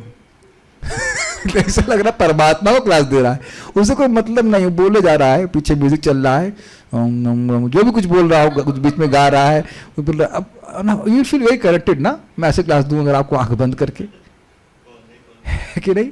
मैं आंखों में देखते मतलब खुश है, बात कुछ मतलब नहीं। मैंने कहा सुना किसको रहा है? आपने देखा ऐसा है? एक बार हम लोग जब भरतपुर में कार्यक्रम करने गए थे, याद आ रहा है, वो कथा चल रही थी बहुत जोर जोर से प्रभु जी घर के पास में। उनको भी कोई मतलब नहीं है। आप अगर वहां जाकर देखेंगे सुनने वाले को मतलब नहीं, वो घर में बैठ कर चाय पीता रहेगा, कुछ करता रहेगा, और वो भी कथा बोल करके वो अपना पैसा लेकर चला जाएगा। मुझे याद है कि एक बार हमको एक व्यक्ति हाउस प्रोग्राम के लिए बुलाए थे इधर बीकानेर में, और अद्भुत बात है, हम कीर्तन करने बैठे, वो चाय पी रहे हैं। हमने क्या समझ रखा है आपने? क्या समझ रखा है? हमने कीर्तन में बैठे कथा सुनिए, डांट लगाई, हमने क्या समझ रखा है आपने? है तो ये आदत होता है कि it's amazing is it not? आप इनवाइट करो किसी कथा कीर्तन के लिए, आप चाय पी रहे, जो भी कुछ काम कर रहे, बातचीत कर रहे, हमने क्यों, हमने क्या भाड़े के सैनिक ने क्या समझ रखा है आपने? हमने यार हम नहीं बोलने वाले। So you cannot, you don't feel connected to such audience, इसे कहना चाहिए। वो कभी इस प्रकार का सुख नहीं अनुभव करेंगे, वो कभी कृष्ण की अनुभूति नहीं करेंगे। आप विश्वास कीजिए, दिस एक्चुअली हैपेंस। मैं फिर से बता रहा हूँ, बहुत पुरानी बात है लेकिन फिर से बता रहा हूँ, आप लोगों को समझ में आएगा। हम लोग पार्थपुर के गाँव में गए, एक व्यक्ति के सिडोरा नहीं, कौन सा घर, कौन क्या उस गाँव का नाम है? डीग मंडी। हाँ, अभी भी व्यक्ति जिंदा है संभव। वह 35 भागवत सप्ताह करा चुके हैं, और एक कथा 4 घंटे की, 4-5 घंटे की हिसाब लगाइए, 7 5 जा 35 है ना, 35 गुणा 35, मोटा मोटी 40 गुणा 40, 1225 घंटे वो कथा सुने। और उनके मन में एक बहुत बड़ा संशय था, भगवान कौन है? हद हो गई। उन्होंने कहा भाई 1200 घंटे सुनने के बाद आपको ये नहीं पता है कि भगवान कौन है? आपको आश्चर्य नहीं होगा? भाई आपको जाने या ना जाने, इतना तो सब समझ रहे ना कि भगवान है। कौन है? कृष्ण भगवान है। तो कोई भी भक्त जानेगा। शायद एक आध दो DYS ही कर लेगा, 7 दिन का कोर्स 1 घंटे का, अभी हम लोग करवाने वाले हैं 20 तारीख से, आप उसी में समझ जाएंगे कृष्ण भगवान है। और 1200 घंटे के बाद भी रिसर्च कर रहा है, कॉपी पे कॉपी छान रहा है कि भाई भगवान कौन है। तो अब सोचिए कि जो, और वो ऑर्गेनाइजर है, और बाद में बोला कि भाई स्वीकार किए कि हम कथा इसलिए कराते थे क्योंकि डोनेशन आ जाए। दिस इज अमेजिंग, नहीं? What a time waste. अब हमें तो इस बात पे पूरा विश्वास है कि भाई कोई सामर्थ्य नहीं है ऐसे व्यक्ति का। आपको आश्चर्य नहीं हो रहा? और क्यों लोग उस कौन से डरते हैं? क्योंकि वास्तविक ज्ञान लोगों को हो जाता है। क्यों होता है? क्योंकि बोलने वाले के पास है। अब मैं ही मान लीजिए कंफ्यूज हूँ कि कृष्ण भगवान है कि शिव जी भगवान है कि कौन है ना? शिवरात्रि में यहाँ शिव जी की पूजा हो रही है, दुर्गा क्या नवरात्रि में नवरा होता, ये कर रहे हैं लोग इस प्रकार से, तो लोग कंफ्यूज ही रहेंगे जिंदगी भर कि भगवान है कौन। समझ रहे बात? कभी लाभ, ये समझने का प्रयास कीजिए, थोड़ा देखने का प्रयास कीजिए। जो व्यक्ति पैसा लेके कथा कर रहा है और जो करवा रहा है, क्या वाकई उनके बीच में कभी कोई प्रेम है? कथा समाप्त, जो कथा बोलने वाला वो अपना परिवार संभाल रहा है और जो करवाने वाला है वो अपने परिवार में मस्त है। क्या कोई प्रेम है? एक और बताऊंगा आपको, एकदम एकदम दृष्ट। आप लोग अपने गुरु जी का नाम तो पता ही होगा, ये भी बताओ कैसे दिखते हो। ऑब्वियसली भले फोन नंबर ना दिया गया हो ठीक है। इतना, ये तो अत्यंत विनोदपूर्ण बात है। मैं खाली बोल रहा हूँ कि कोई सौहार्द नहीं होता। हम लोग अम्बाला जा रहे थे तो जब करने के लिए हम इधर बैठ गए थे एक स्थान पे, तो हमारे ड्रेस देख करके वो भी साधु बन गए कि हमारे हम भी कुछ जानने वाले हैं। तो कहते हम भी मथुरा से आ रहे हैं। मैं कहा अच्छा क्या बात, क्या करने गए थे? हाँ सब कुछ, हम दर्शन वर्शन करने गए थे। मैं कहा हाँ अच्छी बात है, ये हमारे भी गुरु जी है। अच्छा, तो जो बोला जो हमारे गुरु जी हैं, दूसरे को बोला जरा वो देखना नंबर क्या है उनका, नाम क्या है गुरु जी का, नाम क्या है गुरु जी का। फोन में देखना पड़ रहा है गुरु जी का नाम क्या है। वो तो ना वो चाबी कहाँ रखी है, टेबल लैंप है कि नहीं, ऐसे करके बसता हूँ, गुलदस्ता है कि नहीं घर में, इस तरह से। तो ये प्रपात कह रहे हैं व्यवसायिक वक्ता और भौतिकता में लिप्त श्रोता। समझ में आ रहा है? जो भोग में लिप्त पड़ा हुआ है, उसे कोई कथा में कोई रुचि नहीं है, खाली एक औपचारिकता में आके बैठ जाता है, उसके बीच में इस प्रकार का वार्ता का लाभ कभी नहीं उठा सकते। उनके हृदय में भगवान कभी स्फुरित नहीं होने वाले। क्लियर? व्यवसायिक वक्ता या वाचक अपने परिवार के भरण पोषण के लिए भागवत सप्ताह का दिखावा करते हैं और भौतिकता ग्रस्त श्रोता भागवत सप्ताह की इन वार्ताओं को किसी न किसी भौतिक लाभ यथा धार्मिकता, संपत्ति, इंद्रिय तुष्टि या मोक्ष के लिए सुनते हैं। भागवत की ऐसी वार्ताएं भौतिक गुणों की कलमश से शुद्ध नहीं रहती। ऐसी वार्ता। और एक दूसरी बात इसमें एंगल ये है कि मान लो कथा बोलने वाला शुद्ध है, वो भगवान को प्रसन्न करने के लिए बोला, अब सुनने वाले की इच्छा कुछ है तो फिर भी ठीक है, कम से कम सुन रहा है दिव्य वस्तु।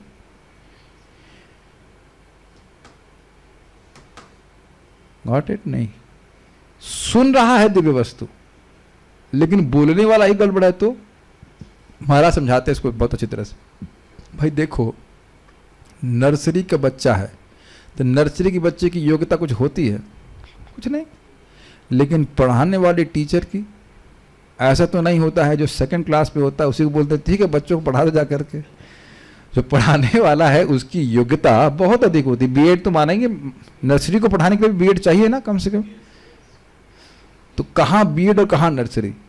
लेकिन कम से कम जो टीचर जो पढ़ा रहा है वह तो ठीक होना चाहिए ना भाई। जो आप कोई जो कथा कही जा रही है, ऐसा तो नहीं कि हर व्यक्ति की एक ही प्रकार की स्थिति है, सब शुद्ध भक्त हैं, अन्नाभिलाषिता इत्यादि हैं। लेकिन बोलने वाले की तो कम से कम शुद्ध इच्छा होती है, चाहिए इतने तो कम से कम होना चाहिए। नहीं क्लिक कर रहा है तब तो व्यक्ति शुद्ध होगा ना। ठीक है। लेकिन अगर दोनों ही इस प्रकार से कलुषित हैं, वो अपना खाली भरण पोषण करने के लिए कथा सुना रहा है और सामने वाला भी मोहग्रस्त है, तो उसको वो कथाएं दिव्य नहीं। तो कई बार लोग बोला जाता, लोग पूछते भी इस प्रकार से कि भाई इस प्रकार से जो कथा होती है कुछ फ़ायदा होता है? वस्तुतः कोई फ़ायदा नहीं होता, कुछ नहीं मिलता उनको इस प्रकार से। हाँ, बस वो पैसे का ट्रांसफ़र हो सकता है बस।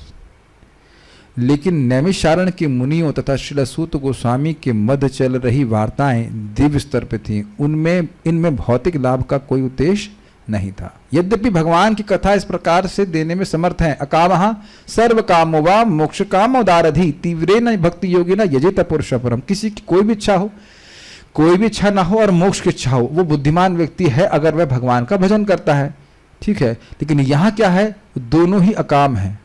शौनक ऋषि भी भगवान की कथा को सुनना चाहते हैं प्रेम प्राप्ति के लिए, और सूत गोस्वामी जी इसी प्रकार के भगवान के प्रेमी हैं। इससे क्या लाभ हो रहा है? कुछ तो लाभ होगा, इसको नीले से रखा गया है, यहाँ पे नीली इंक में लिखा जा रहा है कि क्या लाभ होगा। ऐसी वार्ताओं में श्रोता तथा वक्ता दोनों को असीम दिव्य आनंद की प्राप्ति होती है। समझ में आया कि मैंने वह बात क्यों बोली थी? मतलब मैंने क्यों कोट किया था कि जिसके हृदय में भोग की इच्छा नहीं है, मोक्ष की प्राप्ति की भी इच्छा नहीं है, वह भक्ति के सुख के आनंद में डूबता है। Does it make sense? Prabhupada इसको समझाते हैं कि भाई जैसे हृदय में कुछ कचरा जमा रहे, जैसे आप देखेंगे मतलब फर्श पे मान लीजिए बैठे हैं तो उसमें कुछ धूल जमी रहे तो आपको कुछ असुविधा का अनुभव होता है, समझ रहे हैं? तो इसी तरह हृदय में कुछ कचरा जमा है तो उस प्रकार से व्यक्ति भक्ति के सुख का अनुभव नहीं कर पाएगा। और वो कचरा क्या है? स्थूल और सूक्ष्म इच्छाएं, भोग की इच्छाएं। तार मध्य मोक्ष वांछा कैटब प्रधान, जहां होते कृष्ण भक्ति होय अंतर्ध्यान। अगर किसी के हृदय में मोक्ष की इच्छा कि मैं मुक्त हो जाऊं, मैं ब्रह्म में लीन हो जाऊं, तो ये सबसे बड़ा धोखा है जीव के साथ। और वहां ऐसी स्थिति में जहां ऐसी इच्छा होगी वहां कृष्ण भक्ति अंतर्ध्यान हो जाएगी, गायब हो जाएगी। क्यों गायब हो जाएगी? अब मुझ में और भगवान में भेद ही मैं मिटाना चाहता हूं तो भगवान की भक्ति कैसे होगी? समझ पा रहे हैं बातें? कहने का आशय है कि भोग की इच्छा और मुक्ति की इच्छा से अगर व्यक्ति रहित है, इस प्रकार की स्पृहा से रहित है, तो भक्ति की कोई भी क्रिया को करता है उसे असीमित सुख मिलेगा, और उसमें श्रवण कीर्तन को तो कहना ही क्या। इसी बात को ध्रुव महाराज ने आगे जाके कहा है कि हे भगवान, जो आपकी कथा में सुख है वह तो आपके स्वरूप में भी नहीं है। ये अद्भुत बात है। और इसीलिए हम पहले सुन चुके हैं, तुल्यामा लवे नापी न स्वर्गम न पुनर्भवम भगवत संगी संगस्य भर्त्याम नाम किमताशः। भगवान के भक्तों की जो संग है, उसके कुछ क्षणों का संग भी वह स्वर्ग से तुलना नहीं कर सकते, मोक्ष से तुलना नहीं कर सकते। क्यों नहीं कर सकते? वह सुख स्वर्ग में नहीं मिलने वाला, वह सुख मोक्ष में नहीं मिलने वाला, मोक्ष में भी नहीं मिलने वाला। इसीलिए तो भागवत बोली जा रही है, आलयम, मोक्ष के बाद भी पीते रहो इसको। कुछ समझ में आ रहे हैं बात? तो बड़ा क्लियर होना चाहिए कि हमारे हृदय से जितनी मात्रा में जो अन्य अभिलाषताएं समाप्त होंगी उतनी मात्रा में भक्ति का सुख मिलेगा। इसको एक और तरीके से समझिए, नारद जी समझाते हैं कि भाई देखिए, भक्ति की क्रिया कर रहा है लेकिन उसको सुख नहीं मिलेगा अगर उसके हृदय में प्रेम नहीं है। जैसे साग में नमक नहीं होने से साग अच्छा नहीं लगता। समझ में आ गया? अब हमारे लिए कोई डिस्करेज होने की बात नहीं है। कृति साधेत भवेत साध्या भावा सा साधना विधा। किसको साधना भक्ति कहते हैं? अपनी इंद्रियों से आप भक्ति कर रहे हो, अपने ही कानों से सुन रहे हैं कि उधार लेके सुन रहे हैं? अपने कानों सुन रहे हैं। ऐसा तो नहीं कहते बेटी तू जो मेरे जाके तू सुन के आ जा, ऐसा नहीं हो सकता। ऐसा नहीं हो सकता है, आपको अपनी इंद्रियों से करना पड़ेगा। या कहें कि भाई अवोक दृक प्रभु आपको हम 5,000 रुपये देते हैं, हमारे लिए जप कर लीजिए, ये नहीं। आपको जप अपना स्वयं करना होगा। और जब अपनी इंद्रियों से संपादित कर रहे हैं तो क्या होगा? आपकी लालसा क्या होनी चाहिए? हमारे हृदय में भाव भक्ति जागृत हो जाए। ये बात खाली सुनने के लिए नहीं है, ये एस्पिरेशन से लेकर के हमको करना है। कल हम नाम जप करेंगे या भागवत सुन रहे हैं, क्या भगवान के चरणों में प्रेम हो जाए। यद्यपि हृदय गंदा है, क्या मेरी बात समझ पा रहे हैं? हृदय गंदा है लेकिन उन गंदगियों को बढ़ाना नहीं चाहते हैं। जैसे मैं कहूं कि इस रूम को साफ कीजिए तो उसका मतलब क्या है? रूम गंदा है कि नहीं? लेकिन जब आप साफ कर रहे हो तो उद्देश्य क्या है? ये साफ हो जाए। Does that make sense? तो साधना भक्ति कर रहा है, स्वाभाविक सी बात है आपका हृदय अशुद्ध है, लेकिन हम चाहते हैं कि शुद्ध हो जाए। यहाँ पे भगवान की इस मूर्ति की स्फुरण हो, हमेशा भगवान का प्रेम प्राप्त हो। Is it clear? लेकिन अपनी इंद्रियों से करना पड़ेगा, दूसरे के नहीं। ये साधना भक्ति कहलाती है। तो ऐसी अवस्था में यह व्यक्ति भी निष्प्रिया कहा जाएगा। ये बात अभी मुझे नहीं विश्वास है कि आप लोग समझ पा रहे हैं। जिसके हृदय में काम क्रोध लोभ मोह आदि है, क्या उसको भी शुद्ध भक्त कहा जाएगा? अब देखो, मैं यही समझा रहा था और यही निकला आप लोगों के मुख से, नहीं। लेकिन यस, वह काम क्रोध आदि को पालना नहीं चाहता है। वो चाहता है कि उसके हृदय में कोई भोग की इच्छा न रहे, भगवान का प्रेम रहे। तो साधना के स्तर पर जो लगा हुआ है वह व्यक्ति भी शुद्ध भक्त कहलाता है। और इस प्रकार से हम करेंगे तो बड़ी शीघ्रता से भक्ति देवी हमारी सारी हृदय की गंदगी को साफ कर देगी। Is it, are you able to hear this? सुनने का प्रयास कीजिए, मैं बोल रहा हूँ। अगर इस लालसा से युक्त होकर कि मुझे भगवान का प्रेम प्राप्त हो जाए, भक्ति योग प्रयोजिता, जिस भक्ति योग का प्रयोजन भगवत प्रेम है, तो जनेति आशु वैराग्य, बहुत जल्दी ही वैराग्य और ज्ञान, भगवत ज्ञान का अनुभव होने लगता है। यही अंतर दिखा देता है कि कोई व्यक्ति बहुत साल तक भक्ति कर रहा है, उसकी प्रगति नहीं हो रही, और कुछ समय में ही व्यक्ति बहुत तीव्र प्रगति करता है। इस पर डिपेंड करता है कि हमारी एस्पिरेशन क्या है। A devotee is known by his aspirations. बहुत सारी बातें हम आज दे रहे हैं, समझ पा रहे हैं कि नहीं समझ पा रहे हैं, लेकिन एस्पिरेशन क्या है सूत गोस्वामी जी की? प्रेम। प्रेमी है पहले से ही हैं और प्रेम बढ़ाना चाहते हैं। और शौनक ऋषि की क्या है? भगवत प्रेम। वो बोल रहे ना, कौन है जो तृप्त हो जाएगा, अर्थात वो कथा से ही तृप्त नहीं हो रहे, कथा सुनना ही उनका लक्ष्य है, भगवत प्रेम। क्लियर? तो दिव्य आनंद की प्राप्ति होती, अतएव वे ऐसी वार्ताओं को हजारों वर्षों तक चालू रख सकते हैं। और जिस प्रकार के शौनक ऋषि रखे हुए थे, उनको कोई तृप्ति नहीं हो रही थी। अब तो भागवत सप्ताह केवल 7 दिनों तक रह जाता है, रखा जाता है, और खेल खत्म करने के बाद श्रोता तथा वक्ता दोनों पहले की तरह भौतिक कार्य में लग जाते हैं। मैं इसमें संशोधन करूंगा कि खेल खत्म होने के पहले ही शुरू हो जाता है। हम लोग गए थे कहाँ पे, राजा की मंडी ना, राजस्थान में के स्थान में गए थे, अब याद नहीं आ रहा स्थान का नाम, राजा करके कुछ था, जो भी है, सरदार शहर, राजा नहीं, सरदार शहर, बहुत बड़ा मंडप, बहुत बड़ा, बहुत विशाल, मतलब कृष्ण हॉल से भी, कृष्ण हॉल भी कुछ नहीं, जितना हमारा यहाँ पे गार्डन है ना, गुरुकुल का गार्डन, गार्डन नहीं, गुरुकुल का प्लेग्राउंड, उससे भी बड़ा विशाल, बहुत विशाल हुआ, बहुत बड़ा वहाँ पे कथा मंडप हुआ। और अद्भुत बात पता है क्या है, बाहर कौन सा अमृत मिल रहा था? जस्ट कथा के मंडप के बाहर किताब एक भी नहीं। मैं देखने गया कि कोई यहाँ पे कोई भागवत के ऊपर कोई टीका हो या कुछ किताब रखी हो, एको किताब नहीं है। और चाय की दुकान है, लोग वहाँ से चाय बाहर आ रहे हैं, चाय पी रहे हैं, फिर अंदर जा रहे हैं। योग्यता प्राप्त कर, भाई जगह रहने के लिए कुछ चाहिए कि नहीं? कथा में ये बात है। अच्छा, ये पॉइंट रह गया, कथा सुन के बेहोश हो गए, तो बेहोशी तोड़ने के लिए चाय पी रहे हैं ताकि फिर कथा सुन सके, यही कारण रहा होगा। हाँ, ये हो सकता है लेकिन ये तो खैर विरोध की बात है। ये साथ है, मतलब एक हफ्ते भी नहीं रुक पाई और वहीं चालू चाय हो रही। और हो सकता हो कि बीच बीच में वक्ता भी आकर के चाय वाय पी रहे, कोई भरोसा नहीं, कोई अवेयरनेस नहीं इसके बारे में, भौतिक कार्य में लगे रहते हैं। और इस बात को भागवत महात्म्य में कहा गया, कारिता कर्ण लोभेना कथा सारम तत्व कथा। जो व्यक्ति पेट भरने के लिए कथा कह रहा है, उसकी कथा का सार ही चला गया। रसगुल्ले से रस निकाल के क्या खाएंगे बताइए? ठीक है वे ऐसा कर सकते हैं क्योंकि वक्ता भागवत प्रधान नहीं है। भागवत प्रधान नहीं का अर्थात उसके जीवन का प्रधान लक्ष्य, एकमात्र लक्ष्य, एकांतिक लक्ष्य भगवान को सुखी करना नहीं, बल्कि ये कह दिया जाए कि भगवान को सुखी करना लक्ष्य है ही नहीं। That is not in the picture. जैसे बताया था ना, वो वक्त केवल डोनेशन का इकट्ठा करने के लिए वह भागवत करा रहे थे। और श्रोता भी शुश्रुताम नहीं है, उसकी कोई सुनने की इच्छा नहीं है, औपचारिकता के लिए बैठा है। अगर आप लोग उसको और क्लियर समझे, आप लोग भी शायद ऐसा कभी किए होंगे कि आसपास कहीं कुछ मतलब कुछ हो जाता है, कथा वथा कुछ हो जाती होगी, कभी नहीं किया ऐसे गांव में? हाँ, बहुत बार होता, कुछ होता है, वहाँ जाके आप बैठ गए और कुछ भी, आप लोग का अनुभव है इस प्रकार से बैठने का? कभी भोलेपन में भी आप गए हैं कभी? कैसे कुछ समझ में आता है वो क्या बोलते हैं जी? हाँ, कुछ कंक्लूसिव नहीं समझ में आता है। और महाराज बोल रहे थे कि जो महाराज कथा कर रहे थे, वो कह रहे थे कि कुछ लोगों से कंप्लेन आ रही है कि रुक्मिणी का अब तक विवाह नहीं हुआ है जबकि महाराज ऐसे मान लो अजामिल कथा बोल रहे हैं, कुछ बोल रहे हैं, उसके आगे जाने वाले नहीं है वो। तो कुछ लोग को इतने कवर्ड अप होते हैं कि भाई क्या हो रहा है यहाँ। तो एक ना एक इंजन की तरह एक मशीन फ्रेमवर्क सेटअप हो गया। आप लोगों को पता है वो भागवत नहीं पढ़ाते हैं, वो एक डायरी लिख लेते हैं, डायरी में कुछ नोट श्लोक याद कर लेते हैं, वही बाँच देते हैं, ऐसा रहता है। आज हम आगे श्लोक नहीं कर पाएंगे, श्लोक बहुत बड़े भी हैं। उसके बाद सूत गोस्वामी जी क्या कहते हैं वो हम कल सुनेंगे। तो मुझे लगा था श्लोक तीनों हो जाएंगे, लेकिन वितुनोति शब्द था, विस्तार हो गया थोड़ा सा। कुछ वक्तों के कमेंट्स हैं क्या? A new devotee, although he has desire to get prema and he can call him also pure। अच्छा, समझ रहे हैं। नहीं, क्या कह रहे हैं?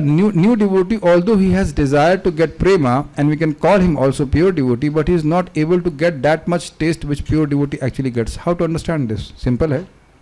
कह रहे हैं कि जो भक्त है, जिसकी इच्छा है वह शुद्ध भक्त हो जाए, उसको शुद्ध भक्त के समान सुख नहीं मिल रहा है. तो ये तो अंडरस्टूड है. श्लोक कोई मुख से नहीं आ रहा है. हाँ, जितना यथा यथात्मा परिमृज्यते सौ मत पुण्य गाथा श्रवणाभिधानै तथा तथा पश्यति वस्तु सूक्ष्मात् चक्षुर्यथैवांजस संप्रयुक्तम. यथा यथात्मा, अब क्या बोला था? यथा यथात्मा परिमृज्यते असौ. ये आत्मा जब जितनी मात्रा में परिमृज्यत शुद्ध हो जाती है, किसके द्वारा? मत पुण्य गाथा श्रवणाभिधान. मेरे भगवान बोल रहे हैं, भगवान के शब्द है कि मेरे श्रवण कीर्तन के द्वारा जितनी मात्रा में आत्मा शुद्ध हो जाती है, उसके कचरे साफ हो जाते हैं. तथा तथा पश्यति वस्तु सूक्ष्मात्. वस्तु मतलब कृष्ण और सूक्ष्म मतलब उनके माधुर्य. उनकी माधुरता का अनुभव उतनी मात्रा में कर पाती है. भाई समझ में नहीं आया, उदाहरण बताइए. कह रहे चक्षुर यथैवा अंजस संप्रयुक्तम. अंजस, अंजन के प्रयोग के द्वारा जिस प्रकार से आंखों की रोशनी क्रमशः धीरे धीरे आने लगती है, उस प्रकार से जितनी मात्रा में हम शुद्ध हुए हैं उतनी मात्रा में आप भगवान की भक्ति का सुख अनुभव करेंगे. तो कोई कठिनाई नहीं है. इसका अर्थ यह नहीं कि व्यक्ति शुद्ध नहीं है, एटलीस्ट इंटेंशन शुद्ध है. जी गोस्वामी पाद बोलते हैं कि व्यक्ति काम आदि से लिप्त है. इसका अर्थ यह नहीं कि भगवान की शरण में नहीं आ सकता. भगवान स्वयं बोलना सर्वधर्मान परित्यज्य माम एकम शरणम व्रजा अहम त्वाम सर्व पापेभ्यो मोक्षयिष्यामि मा शुचा. मतलब उसका पापी बैकग्राउंड हो सकता है. इसका अर्थ यह नहीं कि वह कृष्ण की शरण में नहीं आए या नहीं आ सकता है. समझ रहे हैं? जैसे जैसे पीलिया का रोग ठीक होता जा रहा है, वैसे वैसे आपको रस होता जा रहा है. और वैसे आप रस का अनुभव करने के बाद भी यही अनुभव करेंगे कि रस नहीं है. झूठ बोल रहे हैं आप. रस का अनुभव करने के बाद भी आप रस का अनुभव करेंगे नहीं. ये नहीं लगेगा कि आपको टेस्ट है. हरिदास ठाकुर जी प्रार्थना नहीं पता है? हरिदास तुम्हें क्या चाहिए? मुझे नाम में रुचि नहीं है, आप मुझे नाम में रुचि दे दीजिए. अब हरिदास ठाकुर जी झूठ बोल रहे हैं. अद्भुत बात है, नॉट? लेकिन ये नम्रता में इस प्रकार से बोलते हैं. भक्त को हमेशा लगता है हमारा तो कुछ नहीं है. एक और एग्जाम्पल सोच लीजिए. युधिष्ठिर महाराज को प्रहलाद महाराज की कहानी बोल रहे हैं, तो कह रहे हैं हम तो कुछ है ही नहीं, प्रहलाद महाराज डिवोटी हैं. तो फिर नारद जी कहते हैं अरे भाई, आपके घर में तो भगवान आपके गुरु मित्र बन गए हैं, आपकी महिमा कौन कह सकता है? तो ये भक्त की भावना होती है कि सामने वाला भक्त अच्छा है, हम तो अच्छे भक्त नहीं है. अच्छे भक्तों की बात होती है.